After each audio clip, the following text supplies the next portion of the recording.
아멘.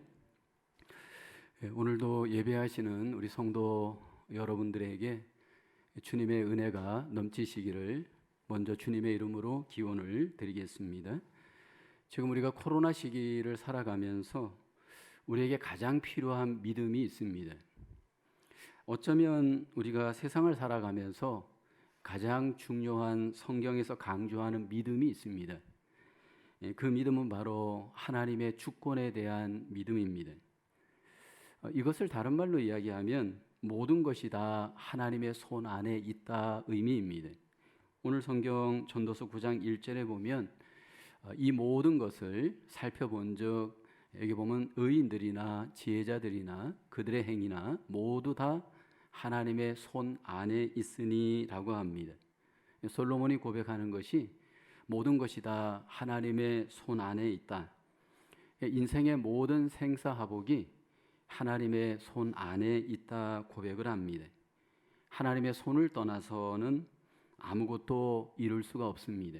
하나님께서 모든 것들의 주인이 되셔서 모든 것들을 다스리시고 모든 것들을 이루시는 분이십니다.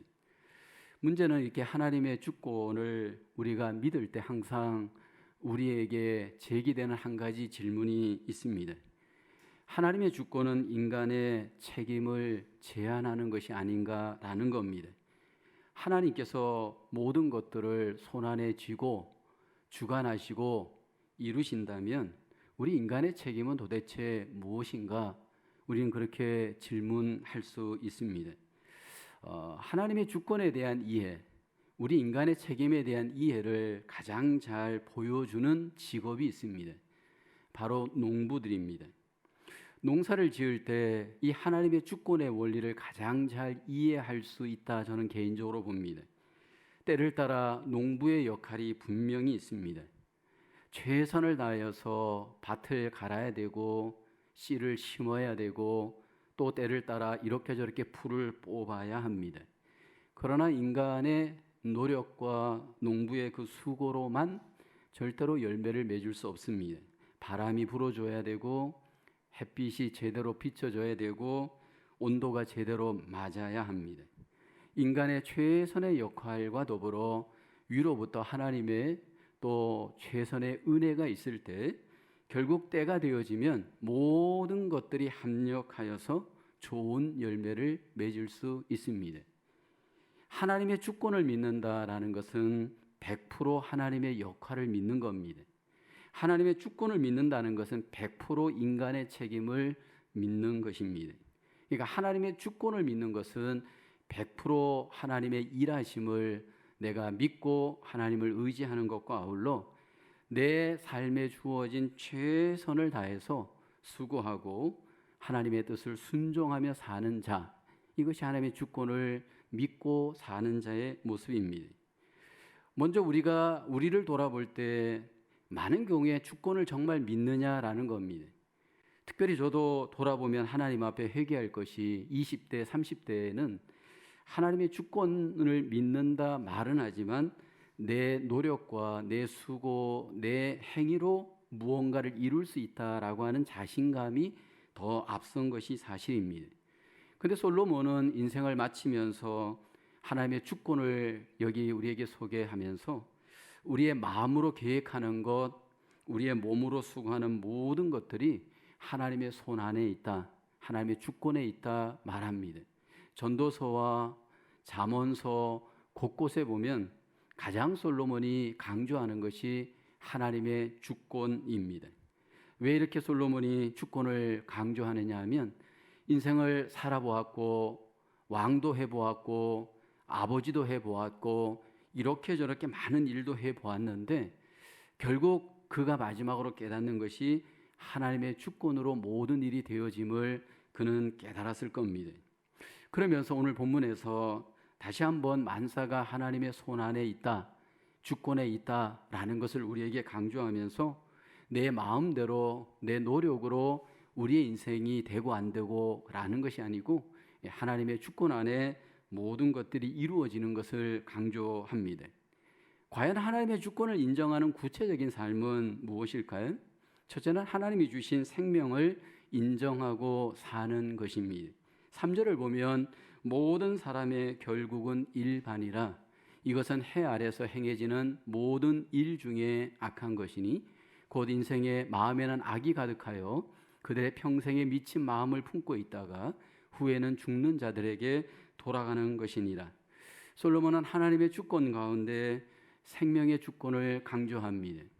그 생명의 주권 중에 낳게 하시는, 이 땅에 태어나게 하시는 생명의 주인도 하나님이시지만 그 생명을 하나님께서 돌아가게 하시는 하나님의 주권이 있습니다. 죽음 앞에서 모든 사람은 그 주권을 거스를 수 없습니다. 죽음 앞에 예외가 되는 사람은 없습니다. 의인도 죽고 악인도 죽고 깨끗한 자도 죽고 깨끗하지 못한 자도 죽습니다. 모든 사람들에게 이 죽음이 일반으로 찾아온다. 그렇게 오늘 본문에서 솔로몬은 강조합니다.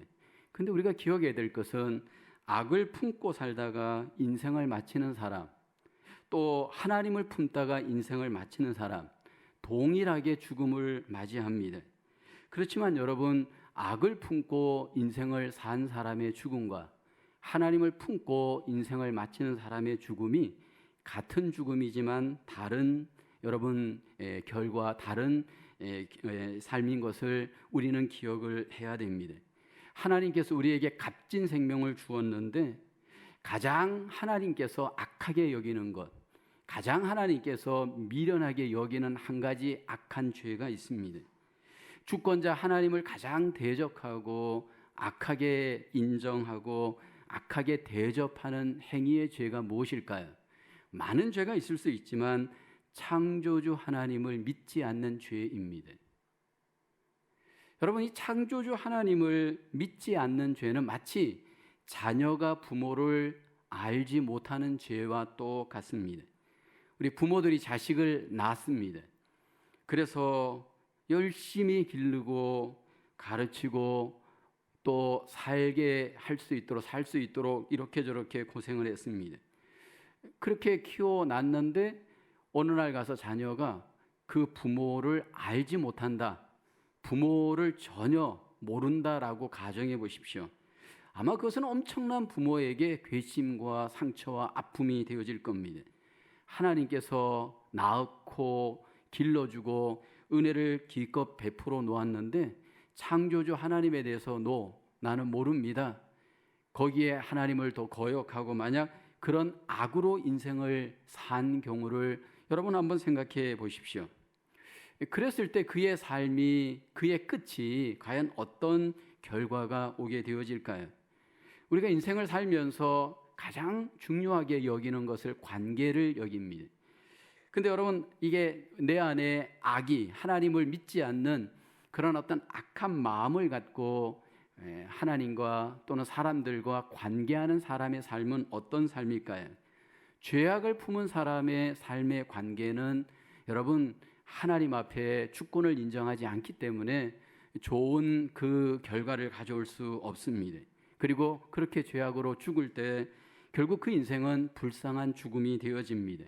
왜냐하면 살 때도 불쌍하지만 죽을 때 결국은 하나님과의 관계가 없이 죽기 때문에 그 인생은 너무나도 비참한 인생의 결론이 되어집니다. 하나님께서 우리에게 생명을 주신 가장 큰 주권의 핵심적인 하나님의 뜻이 무엇일까요? 하나님께 그 생명을 감사하며 사는 겁니다. 4절을 보면 모든 산자들 중에 여기 누구나 소망이 있으면 산개가 죽은 사자보다 낫기 때문이니라. 사자는 짐승의 왕입니다. 그러나 죽은 사자는 더 이상 의미가 없습니다. 산개가 오히려 소망이 있다, 솔로몬은 이야기합니다. 이 무슨 얘기냐면 살아있다라는 것, 생명이 있다라는 것, 이것은 삶의 감사요 소망인 것입니다. 하나님께서 우리에게 생명을 주신 것은 그 생명으로 모든 악을 버리고 하나님 앞에 감사하며 소망 중에 살게 하시기 위한 하나님의 뜻이 있습니다. 그리고 이 삶과 죽음의 모든 주권이 하나님의 손안에 있습니다. 전도서 3장에 보면 날 때가 있고 죽을 때가 있음을 말합니다. 분명한 것은 나을 때가 있으면 우리의 삶에 죽을 때가 반드시 있습니다. 하나님의 주권을 인정한다면 우리는 죽음의 때를 기억하면서 하나님 앞에 주신 생명으로 감사하며 살아야 할 줄로 믿습니다. 그래서 요즘 많은 사람들의 핵심 삶의 중요한 트렌드 하나가 웰다잉입니다. 웰다잉, 잘 죽는 것입니다. 도대체 잘 죽는 것은 어떻게 죽는 것일까? 대한민국의 그 2018년도 법 중에 웰다잉 법이 통과되었습니다.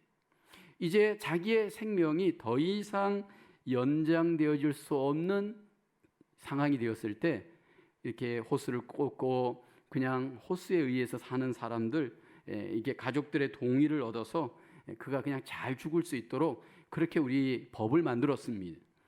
그래서 이제는 그 사람이 죽을 때 최대한대로 편안하게 죽을 수 있도록 의료적으로도 법으로 만들어서 그 죽음을 보장해 주는 것입니다.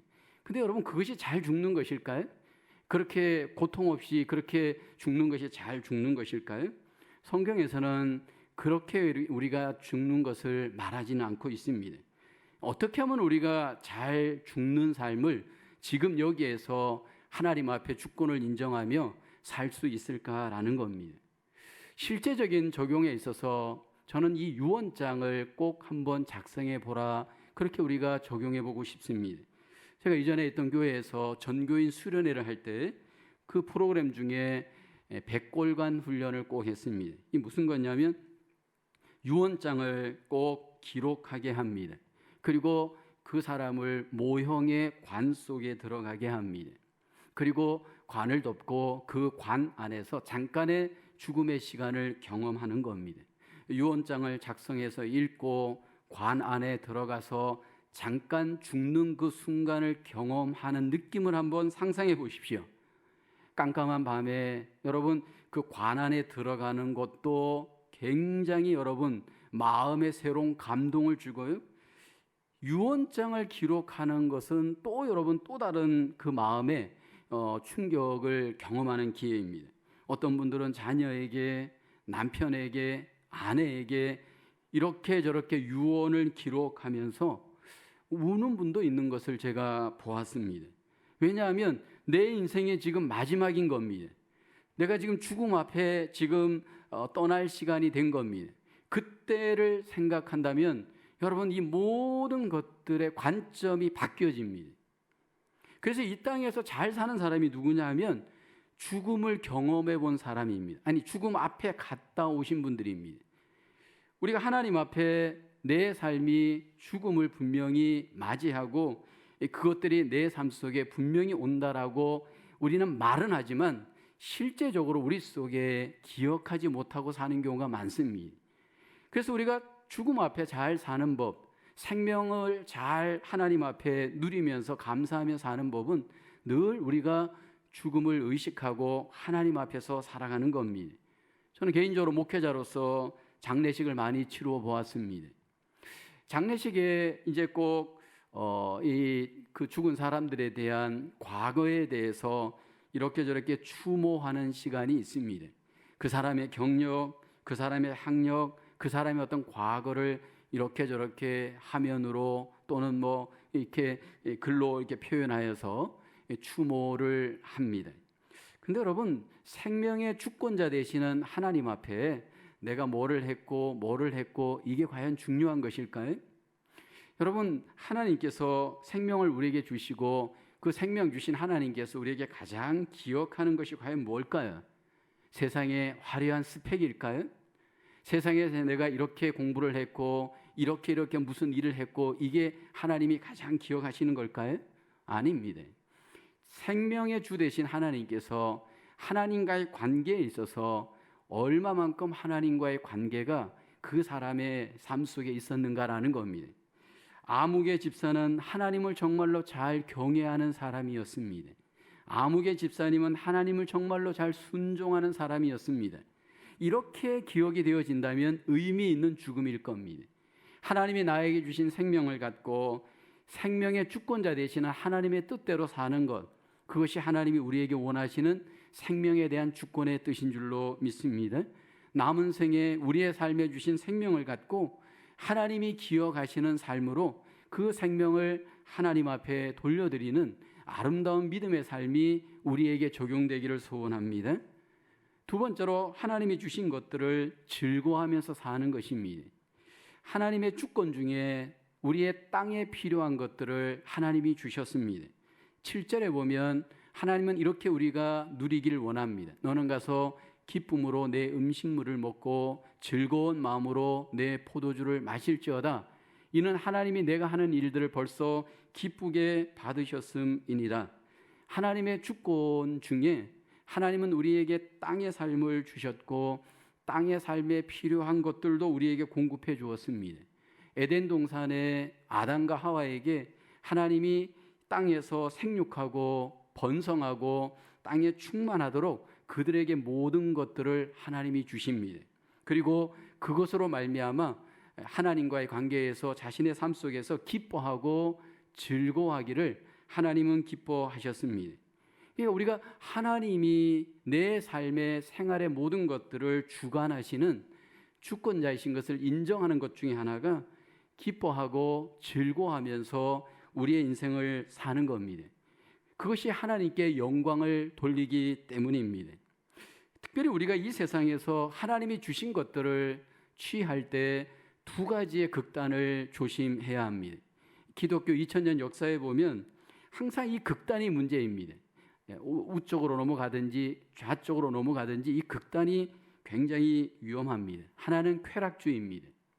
하나님이 주신 것들을 갖고 내 몸의 쾌락을 위해서 취하는 태도입니다. 정말 이게 하나님이 우리에게 분명히 즐거움과 기쁨을 위해 땅의 모든 것을 주셨는데 그것을 먹고 마시면서 내가 기뻐하고 즐거워하는 것의 그 끝은 어디냐면 하나님께 영광이 되어져야 합니다. 그런데 이 땅에 많은 사람들은 내 배가 신이 되었고 내 쾌락이 신이 되어지는 태도가 쾌락주의입니다. 요즘 한국에도 미국에도 TV 프로그램을 보면 여러분 먹방이 얼마나 유행입니까? 뭐 거의 이게 배가 이렇게 터지도록 먹고 그리고 그것을 기뻐하고 즐거워합니다. 그리고 그것을 계속해서 탐합니다. 얼마나 위험한지 모릅니다. 하나님께서 우리에게 먹는 즐거움을 허락했습니다. 그런데 그것이 내 배를 만족시키는 즐거움이 아닌 하나님께 영광을 돌리는 즐거움으로 그 먹는 것들이 유익이 되기를 하나님은 기뻐합니다. 또 하나는 금욕주의의 위험입니다. 인생을 즐기는 쾌락주의도 문제이지만 즐기는 것 자체가 악이라고 여기는, 그래서 모든 즐거움을 거절하고 내 몸을 학대하는, 자학하는 이 여러분 금욕주의가 얼마나 위험한지 모릅니다. 여러분 이 금욕주의는 어떻게 보면 사람들이 속을 위험이 굉장히 많습니다. 굉장히 거룩하게 보이는 것처럼 여겨집니다. 근데 여러분 이것은 하나님의 뜻을 제한하는 또 나의 의의 행동일 수 있습니다. 예수님이 이 땅에 오셔서 유대인들에게 가장 공격을 받은 것이 뭐냐면 먹는 것, 마시는 것, 교제하는 것, 즐거워하는 것을 얼마나 유대인들이 공격했는지 모릅니다. 여러분 이것이 때때로 우리 교회 안에도 있을 수 있습니다. 그래서 여러분 우리가 이 부분에 있어서도 먹는 경건의 즐거움들을 마치 하지 않으면 이 사람이 마치 더 경건한 것처럼 우리가 오해할 수 있습니다. 제가 어려서 다닌 그리고 이렇게 훈련을 받은 교회가 굉장히 보수적인 교회였습니다. 목사님이 교회 밴도 구입하지 않고 주일날 식사도 하지 않았습니다. 왜냐하면 이 밴을 운행하는 것도 이게 경건에 도움이 안 되고 또 주일날 예배 후에 식사하는 것도 이 먹고 마시는 이게 경건하지 못하다. 그래서 다 못하게 했습니다. 그래서 성도들이 교회에서 저녁 교제를 못하게 했습니다. 그냥 예배하고 집으로 다 돌아가게 했습니다. 왜 그렇게 했느냐면 그것을 경건이라고 생각을 한 겁니다. 한 가지 부족한 것이 뭐냐면 균형입니다. 그래서 제가 우리 교회의 모든 그 사역 또 모든 방향이 뭐를 제가 제일 중요시 여기냐면 균형입니다. 한국 교회가 또는 많은 크리스찬들이 균형 감각이 없이 자꾸 치우쳐서 문제가 되어집니다. 이미 한국의 정치도 그렇고 사회도 그렇고 교회도 그렇고 한쪽은 너무 우쪽으로 가고 한쪽은 너무 좌쪽으로 갑니다. 하나님께서 우리에게 주신 것들은 모든 것들이 밸런스입니다. 하나님은 질서의 하나님이고 하나님은 모든 것들이 밸런스를 갖추기를 원합니다. 하나님의 주권을 인정하되 육체의 주권도 인정해야 되고 영혼의 주권도 인정해야 합니다. 자칫 우리는 이 육체를 죄악시 여길 위험이 너무 많습니다. 먹는 것, 마시는 것, 잠자는 것은 마치 더러운 것처럼 오해할 수 있습니다. 그렇지 않습니다. 이 육체는 우리의 성전입니다.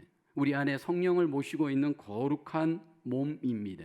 그래서 적당히 먹는 것, 자는 것, 쉬는 것, 교제하는 것, 이것이 그리스도인들의 거룩한 의무이기도 합니다. 그래서 여러분, 그리스도인들은 이 육체를 잘 관리해야 됩니다. 아름답게 육체를 잘 관리하는 것은 나쁜 것이 아닙니다. 하나님 앞에 그 즐거움을 경험하기를 하나님은 원합니다. 오늘 본문 8절을 보게 되면 육체에 대한 부분을 이렇게 얘기하죠. 내 의복을 항상 희게 하며 내 머리에 향기름을 그치지 아니하도록 할지니라. 유대인들은 특별히 이 본문, 이 성구와 관련하여서 향기로움과 깨끗함을 굉장히 강조합니다. 저는 이 부분에 있어서 우리가 그리스도인으로서 하나님의 주권을 인정할 때 아름답게 하나님의 그 주권을 내가 인정하고 내 몸으로 영광을 돌리는 것이 우리에게도 굉장히 필요합니다. 하나님 앞에 우리가 아름답고 향기로움을 나타내기 위해서 외모를 가꾸는 일 또는 옷을 아름답게 입는 일, 이것은 여러분 잘못된 것이 아닙니다. 어떤 분들 이런 분들이 있더라고요. 하나님과 교제하는데 마음이 중요하지 뭐 아무 옷이나 입고 가면 어때? 그러면서 그냥 이렇게 자유롭게 하나님 앞에 교제하고 예배하러 오시는 분들이 계시더라고요. 물론 그것은 본인의 자유일 수는 있지만 우리가 기억해야 할 것은요, 몸과 마음을 자꾸 이원화시키는 우리의 이 태도는 조금 생각을 해봐야 합니다. 여러분, 우리가 누구를 만나러 갈 때 굉장히 나에게 의미가 있는 사람을 만나러 간다면 여러분, 우리의 마음도 준비하지만 우리의 몸도 준비하고 거기에 따른 우리의 모든 외모도 준비를 합니다. 예를 들어서 목회자인 저희 경우에도 주일 같은 경우를 대비해서 여기 와서는 잘 못하지만 꼭 토요일 날 목욕을 가거나 또는 옷을 갈아입거나 꼭 깨끗한 옷으로 하나님 앞에 나올 때 준비해서 나오곤 합니다. 머리도 단정히 하고 옷도 단정히 하고 마음도 단정히 하고 모든 것들을 단정히 해서 하나님 앞에 영광을 돌리는 태도가, 여러분, 이것이 뭐 잘못된 겁니까? 아니잖아요. 왜냐하면 그 하나님과 즐거운 만남이 되기 위함입니다. 그 하나님 앞에 주권을 내가 즐겁게 인정하기 위함입니다. 그래서 우리가 하나님 안에서 주신 것들을 즐겁게 기쁘게 관리해가는 우리의 수고와 책임을 우리는 여러분 무시하지 말아야 됩니다. 오늘 본문에 보면 하나님의 주권 가운데 부부의 즐거움이 있습니다. 오늘 본문 9절을 보게 되면 내 헛된 평생의 모든 날 곧 하나님이 해 아래에서 내게 주신 모든 헛된 날에 내가 사랑하는 아내와 함께 즐겁게 살지어다. 하나님께서 우리에게 주신 즐거움 중에 하나가 부부의 즐거움입니다. 남편은 아내로 말미암아 아내는 남편으로 말미암아 하나님께서는 즐겁게 사는 것이 하나님의 주권 중의 뜻입니다. 특별히 우리가 나의 가정에서 배우자와 함께 여러분 기쁘게 즐겁게 사는 것, 하나님의 주권을 인정하는 것입니다.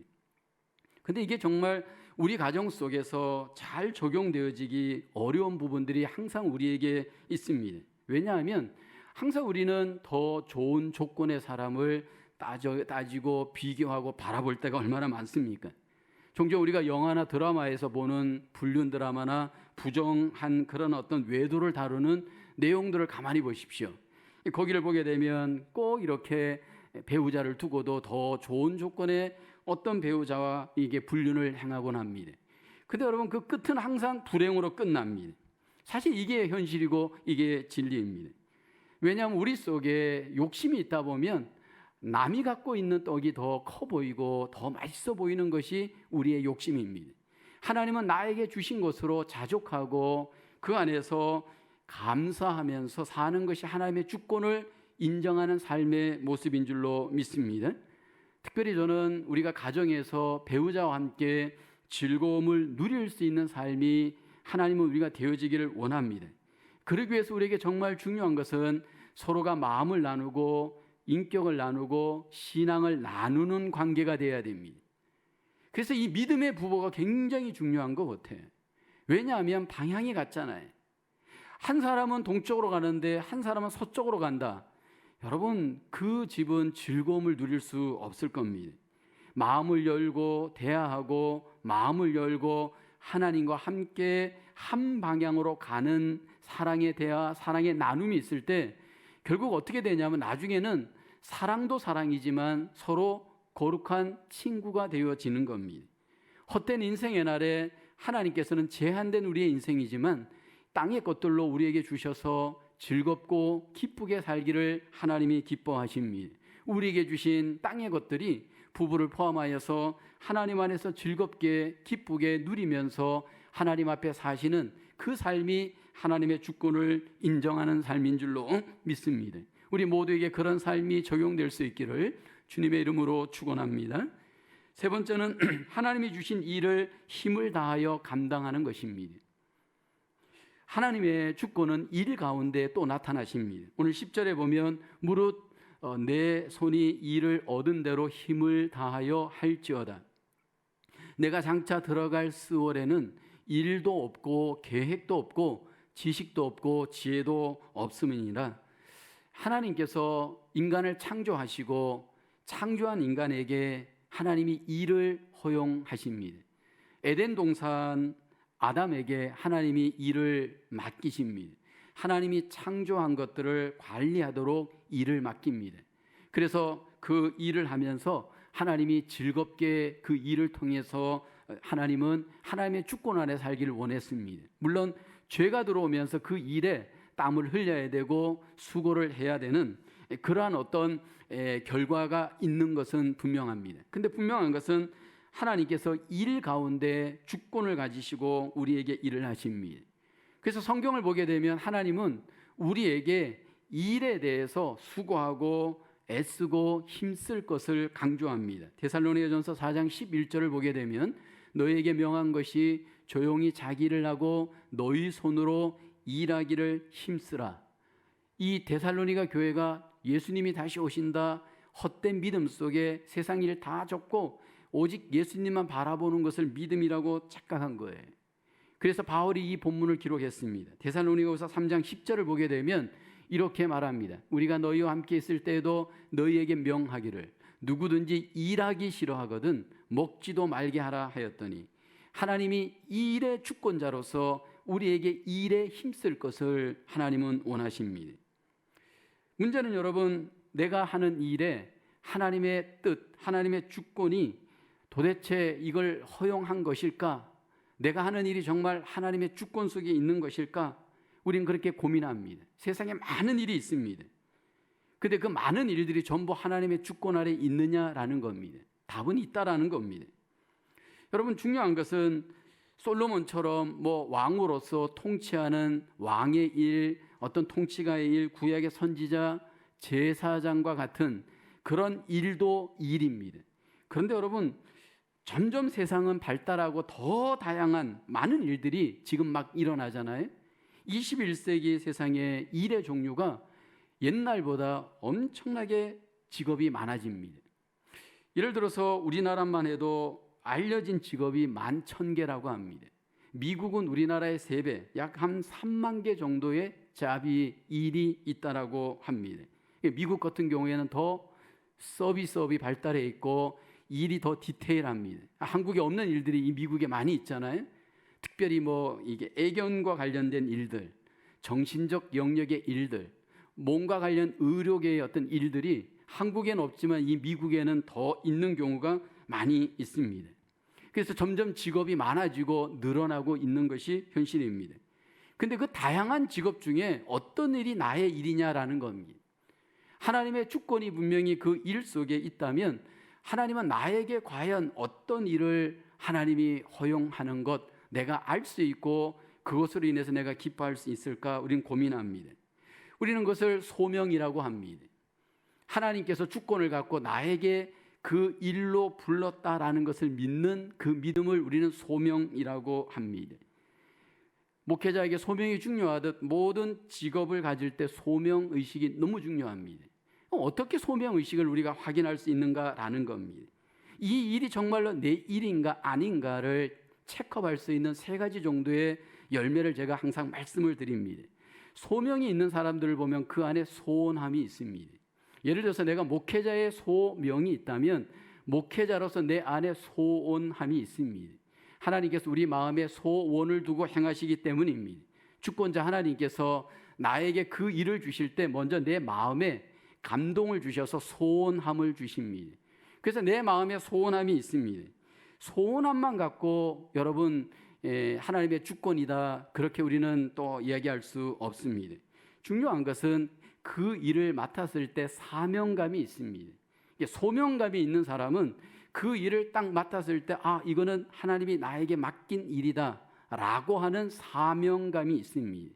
그래서 이 사명감이 있는 사람은 그 소명감을 갖고 사명감으로 그 일에 대해서 엄청난 책임감을 갖고 그 일들을 해냅니다. 근데 여러분 사명감만 있다고 또 그 일에 하나님의 주권이 있다 말할 수 있나요? 아니에요.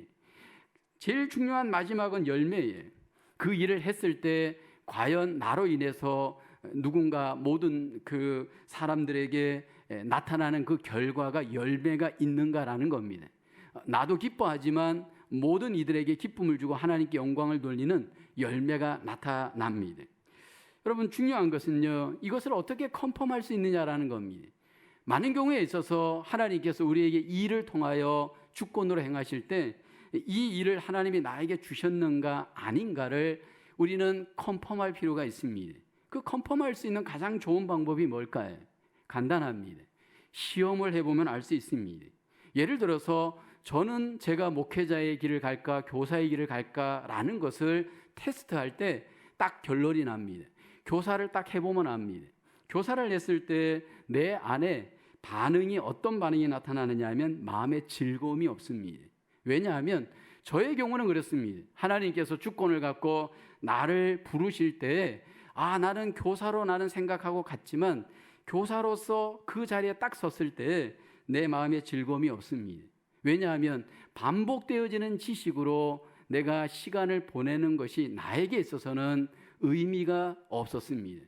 그러나 또 어떤 이에게는 그것이 의미가 있고 즐거울 수 있습니다. 그러나 목회자의 경우에는 저의 경우에는 생명의 말씀을 반복하여 전하여도 그것이 진리이기 때문에 저에게는 그것이 의미가 있고 즐거움이 있었습니다. 이렇게 하나님께서 우리 가운데 일 가운데 소명을 가지시고 주권적으로 역사를 하십니다. 중요한 것은 이 일을 나에게 맡겨줄 때 우리에게 중요한 것은 높고 낮음의 개념은 없다라는 겁니다. 우리는 자꾸 그 일을 높고 낮고 천하고 기하고 등급을 매깁니다. 하나님의 입장에서는 모든 일이 다 하나님의 일입니다. 하나님의 입장에서는 모든 일이 다 귀한 일입니다. 우리는 돈을 더 주는 일이 더 높은 일, 낮게 주면 작은 일로 여기지만 그렇지 않습니다. 중요한 것은 하나님이 이것을 나에게 주신 일이라고 믿는다면 여러분 주권을 인정하는 사람의 특징이 뭐냐면 감사하는 겁니다. 그 일에 감사하면서 어떤 일이든지 감사함으로 해내는 자, 이것이 하나님의 뜻입니다. 우리는 지금 100세 시대를 살면서 60대에 은퇴를 하시는 분들, 70대에 은퇴를 하는 분들, 은퇴하고 나서도 20년, 30년을 더 사셔야 됩니다. 세상의 어떤 일에서 끝났을 때 과연 나는 어떤 일을 하나님께서 허락하실까 고민되어집니다. 기억해야 될 것은 세상의 일은 돈과 연결되어지지만 하나님의 일들은 봉사와 연결되어지는 경우가 많습니다. 그래서 이 세상의 일을 끝냈을 때 우리가 다시 하나님의 인도를 구할 때 여러분 하나님 나라의 일을 하나님 안에서 구해야 됩니다. 돈은 되지 않지만 하나님께 영광이 되고 남을 섬기고 봉사하는 이 하나님 나라의 일은 얼마나 우리에게 중요한지 모릅니다. 우리 마음에 감동을 주고 삶에 감동을 주고 하나님 나라를 세울 수 있는 귀한 일이기 때문인 줄로 믿습니다. 그래서 은퇴하고 나서도 하나님의 백성들은 감사한 것이 하나님 나라의 일이 있습니다. 그 일을 위해서 시간과 몸과 마음을 의미 있게 드릴 때 결국 죽을 때까지 하나님의 주권에 따르는 하나님의 백성들의 모습인 줄로 믿습니다. 저도 개인적으로 이제 은퇴를 하고 나면 저의 삶은 과연 그 이후에 어떤 삶을 살 것인가 개인적으로 기도하며 고민합니다. 아마도 저는 성경을 가르치는 일에 남은 생애를 보낼 것 같습니다. 왜냐하면 너무나도 중요하잖아요. 생명과 직결되어지고 하나님과 연결되어지잖아요. 의외로 많은 분들이 성경을 알고 있지만 잘못 아는 경우가 많고 알기를 원하는 분들이 너무 많습니다. 그 일을 위해서 하나님 앞에 하나님이 인도해 주시기를 저는 기도합니다. 중요한 것은 일을 하면서 결론적으로 하나님의 주권을 인정하는 자는 여러분 너무 성공하려고 해서는 안 됩니다. 너무 잘하려고 해서도 안 됩니다. 그렇게 되어지면 결국 내가 하나님이 되어질 수 있습니다. 최선을 다하고 성실히 하는 것은 중요하지만 이 일을 통해서 내가 꼭 성공하고 이 일을 통해서 내가 꼭 탑이 되고 이 일을 통해서 내가 무언가 이름을 내고 여러분 그것은 하나님께 맡겨야 됩니다. 상당한 경우가 여기에서 문제가 일어납니다. 왜냐하면 농부가 최선을 다하지만 결과는 하늘에 맡기는 것과 똑같은 이치입니다. 많은 분들이 이 부분에 있어서 너무 과도한 과욕을 부리다가 결국은 마지막에 문제가 일어납니다. 오늘 솔로몬도 그랬습니다. 본문에서 솔로몬은 결론으로 말합니다. 11절에 이렇게 고백을 합니다. 같이 한번 고백해 볼까요? 시작. 내가 다시 해 아래서 보니 빠른 경주자들이라고 선착하는 것이 아니며 용사들이라고 전쟁에 승리하는 것이 아니며 지혜자들이라고 음식물을 얻는 것도 아니며 명철자들이라고 재물을 얻는 것도 아니며 지식인들이라고 은총을 잇는 것이 아니니 이는 시기와 기회는 그들 모두에게 임함이니라. 여러분 하나님이 주인이십니다. 생명의 주인 되시고 삶의 주인 되시고 일의 주인이 되어 주십니다. 먼저 우리가 하나님이 모든 것들의 주인이심을 믿는 그 믿음이 우리에게 먼저 필요합니다. 그렇다면 하나님이 모든 것들을 주신 대로 받은 대로 그 안에서 감사하고 즐거워하고 하나님 앞에 영광을 돌리는 수고가 우리에게 필요한 줄로 믿습니다. 매일매일의 삶 속에서 우리의 삶이 하나님의 주권을 인정하고 하나님 앞에 남은 생에 우리의 거룩한 책임을 다하며 하나님의 인도를 경험하며 승리하시는 저와 여러분 되어질 수 있기를 주님의 이름으로 축원합니다. 기도하겠습니다. 하나님 은혜와 사랑을 감사합니다. 만물이 주에게서 나오고 주로 말미암고 주에게로 돌아감을 이 시간 고백합니다. 하나님 생명의 주인 되시고 모든 삶의 주인 되시고 일의 주인 되신 하나님 앞에 하나님 우리가 전적으로 주권을 믿고 우리의 역할인 최선을 다하여 하나님 앞에 수고하며 사명을 감당하는 하나님의 귀한 일꾼들 되게 하여 주시옵소서. 코로나 바이러스로 힘든 이 시기도 하나님의 주권 안에 있음을 믿고 인간적으로 너무 우리가 두려워하고 염려하고 근심하고 부정적으로 살지 않도록 하나님 우리의 마음을 성령으로 붙잡아 주옵시고 은혜로 인도하여 주시옵소서. 이 한 주간도 믿음으로 승리할 수 있도록 하나님 새 힘을 덧입혀 주시고 주 안에서 승리하는 저들의 모든 일터와 가정과 삶이 되도록 은혜 베풀어 주시옵소서. 예수님의 이름으로 기도하옵나이다.